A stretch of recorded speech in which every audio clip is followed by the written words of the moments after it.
Olá, sejam bem-vindos ao canal Espiritualistas Livres. Hoje trago a vocês uma das histórias que mais marcou o Brasil. O edifício Joelma, o prédio mais assombrado do mundo. Um dos casos mais misteriosos e chocantes envolvendo edifícios comerciais altos aconteceu no Brasil. Em São Paulo, o caso do edifício Joelma até hoje atrai muita atenção e deixa as pessoas com um pouco de dúvidas acerca de que realmente ocorreu e do que ocorre por lá ainda hoje. O prédio protagonizou um dos maiores incêndios da história do nosso país. Hoje isso deixa marcas com o misterioso profundo que envolve pessoas que morreram sem ter sido identificadas. A história envolvendo o edifício Joelma, uma das tragédias que marcaram o Brasil, ocorreu no dia 1º de fevereiro de 1974, no edifício Joelma, deixando 187 mortos e 300 feridos. O incêndio continua sendo o pior ocorrido em arranha-céu do mundo, pelo número de vítimas fatais, ficando apenas atrás da tragédia envolvendo as Torres Gêmeas do World Trade Center em Nova York, em 11 de setembro de 2001. O edifício Joelma ardia em chamas e até hoje podemos perceber as marcas além do fogo, referentes a tragédias, a relatos e casos sobrenaturais envolvendo o local. E até hoje mesmo, no cemitério onde as vítimas foram sepultadas, gritos, pedidos de socorro, gemidos são alguns dos estranhos barulhos ouvidos por testemunhas, vindos de uma vala comum com 13 corpos vítimas da tragédia. A construção e inauguração do edifício Joelma. A construtora Joelma S.A. foi a responsável por iniciar as obras em 1969. A inauguração somente ocorreu em 1972, segundo relatos da própria empresa. O prédio estava equipado com o que se tinha de melhor tecnologia para a preservação de incêndio na época. Eram 25 andares, registros e documentações eram armazenadas no térreo e no subsolo. Nos primeiros 10 andares, as pessoas costumavam estacionar seus carros.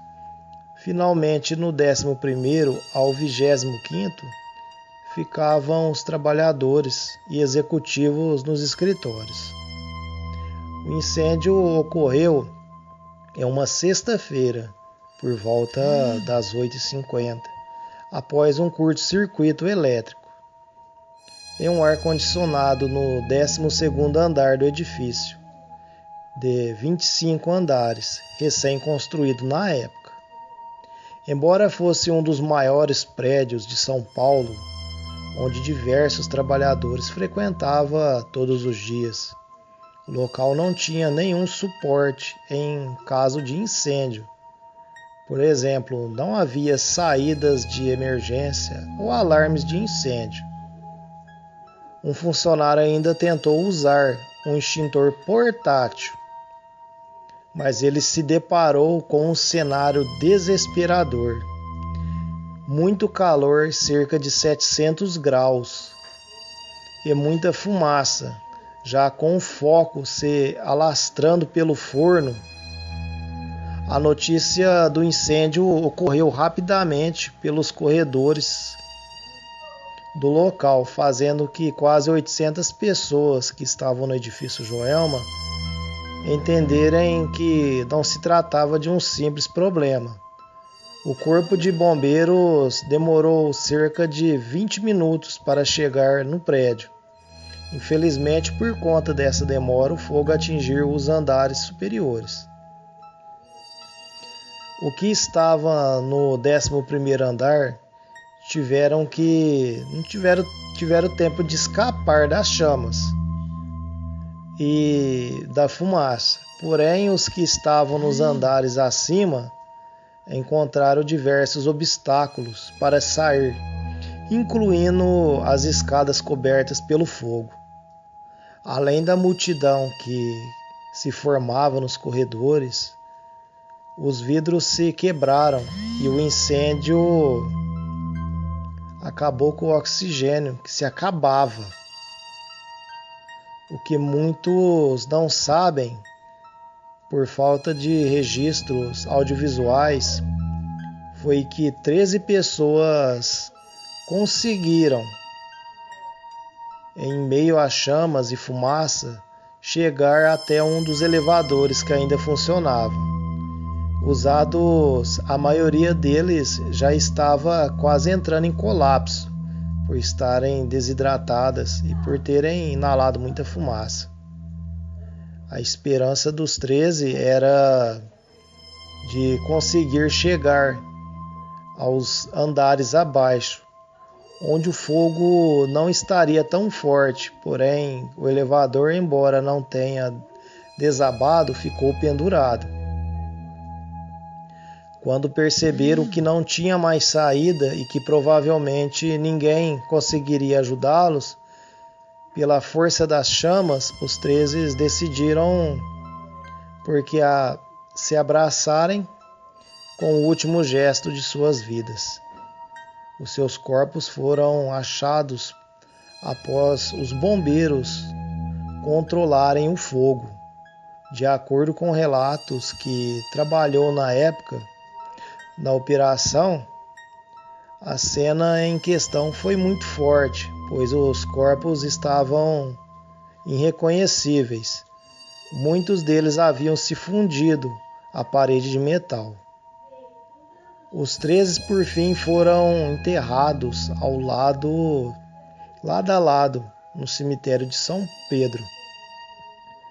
Na época recém-inaugurado, as histórias sobrenaturais envolvendo o edifício Joelma começaram logo depois, levantando histórias que até mesmo antes do prédio ser construído. Hoje mesmo, muitos acreditam que os 13 ainda habitam o local e tornam mal assombrado. São chamados de as 13 almas. Em entrevista à Televisa em 2005, ou até então o zelador no local Luiz Nunes relatou que em um momento de desespero, em meio aos barulhos, decidiu pegar seu regador e derramar o que tinha dentro em cima das sepulturas. De acordo com ele, na mesma entrevista, a ação deu certo, acalmou a situação. Após o relato, começou o costume de deixar um copo com água nos túmulos das vítimas. Quem ocupava o edifício Joelma no dia do incêndio. Olha, desde a sua construção, o prédio passou a ser ocupado pelo Banco Crefisul de investimentos, muitos que ainda no início da sua estadia, a maior parte das vítimas, inclusive, consistiu de funcionários do banco. O que causou o incêndio do edifício Joelma, como já se falou, a causa foi um ar-condicionado queimado. A estrutura das salas do prédio, com elementos altamente inflamáveis, paredes de compensado, forros de fibra sintética, pisos de carpete, móveis feitos de madeira, etc. Pessoas que morreram no edifício Joelma, em São Paulo, estima-se que no total de 187 vidas com mais de 300 feridos. A escada dos bombeiros só chegava até o 16º andar, deixando os andares superiores para os helicópteros, que mal podiam chegar perto, com o risco de explosão. De acordo com relatos dos vídeos da época, cerca de 40 pessoas preferiram pular as janelas do que enfrentar o fogo. Nenhum deles sobreviveu. Houve uma longa investigação, um julgamento em busca dos verdadeiros culpados daquela tragédia lamentável. A empresa Termoclima, uma das responsáveis pela parte elétrica do edifício, Joelma, foram uma das culpadas. Durante o momento do incêndio, muitas pessoas começaram a pular, simplesmente por conta do choque ou da impossibilidade de permanecer naquele calor ou de sair diante disso. Muitos civis fizeram cartazes solicitando para que as pessoas que elas não se jogassem, tivessem calma, oferecendo um apoio a mais. A história mal assombrada envolvendo o edifício Joelma, vamos falar um pouco sobre essas histórias mal assombradas que envolvem o antigo prédio Joelma. Elas foram resgatadas depois de relatos sobrenaturais que surgiram ao longo do tempo. O crime do poço. Parecia ser um ótimo lugar para se morar e construir uma vida, porém um ato cruel viria a marcar o terreno por anos. Camargo morava com sua mãe, Benedita de Camargo, e suas 2 irmãs, Maria Antonieta e Cordélia. O jovem, que tinha formado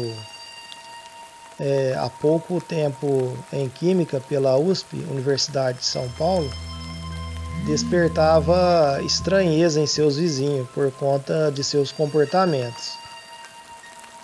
Tudo piorou em novembro de 1948, quando ele de repente informou para os amigos e vizinhos e familiares que em uma viagem para o Paraná, o carro que transportava sua mãe e suas irmãs havia caído em um penhasco, que as 3 haviam desencarnado.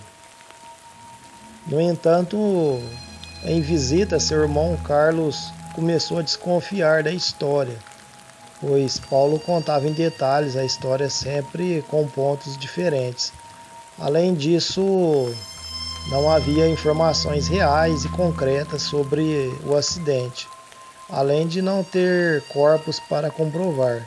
Outro ponto que chamou a atenção foi o comportamento do homem, que parecia não se importar com as mortes. Estavam certos. A história dele não era real. Paulo Camargo estava vivendo um embate com sua mãe e irmãs por conta do seu relacionamento com a enfermeira Isaltina dos Amaros, que conheceu em um hospital quando acompanhava as 3 em exames decorrentes. A matriarca Benedita não aprovava o romance dos dois, pois havia descoberto que Isaltina não era mais virgem. Embora a mãe e as irmãs não aprovassem, o rapaz continuou com a moça. E partiu disso que seu comportamento começou a mudar. Além de parecer deprimido e ainda mais retraído, Paulo chamava a atenção de seus colegas professores da faculdade, com perguntas não muito convencionais, como quais materiais eram mais eficientes para decompor um corpo. Logo após isso, o Camargo chamou um dos funcionários e começou a construção de um poço. Sua mãe achou estranho e não entendeu pelo qual o filho estava construindo aquilo. Quando o poço foi finalmente finalizado, Paulo Camargo atirou na sua mãe e nas suas irmãs, a sangue frio, as matando. Os vizinhos não conseguiram ouvir os disparos, pois na faculdade o homem havia feito experimentos para abafar o som dos tiros. Após o crime, ele envolveu as 3 imortalhas pretas, colocando capuzes em suas cabeças e jogando logo em seguida no poço. 19 dias depois, a polícia foi até a casa do rapaz por investigação e ouviu piadas como: "Vocês, cavaleiros, acreditam que sou louco? Que sou perturbado o suficiente para ter matado minha mãe, minhas irmãs e enterrado no meu quintal? Minha casa é toda sua." Sabendo o desfecho, que provavelmente iria ser descoberto, naquele dia Paulo não esperou para ser desmascarado. O homem se trancou no banheiro e com uma arma atirou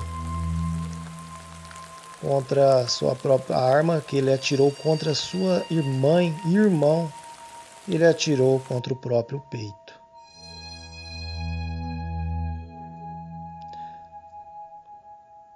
Um tempo depois, após a purificar, um monge foi até o edifício. Após a purificação, relatou em entrevista na Globo que não poderia fazer mais nada para apaziguar os espíritos que ali habitavam. De acordo com testemunhas que trabalhavam no local, os acontecimentos sobrenaturais mais comuns são sussurros, gritos de dor que perseguem os funcionários e os faróis dos carros que piscam frequentemente no estacionamento do prédio. O edifício Joelma, que se tornou o edifício Praça Bandeira, é marcado por uma história conturbada que envolve um terrível incêndio e ao menos um crime chocante. Por conta disso, é um dos mais curiosos e assustadores locais do Brasil, sendo considerado o prédio mais mal assombrado do país. Uma boa noite. Até a próxima história.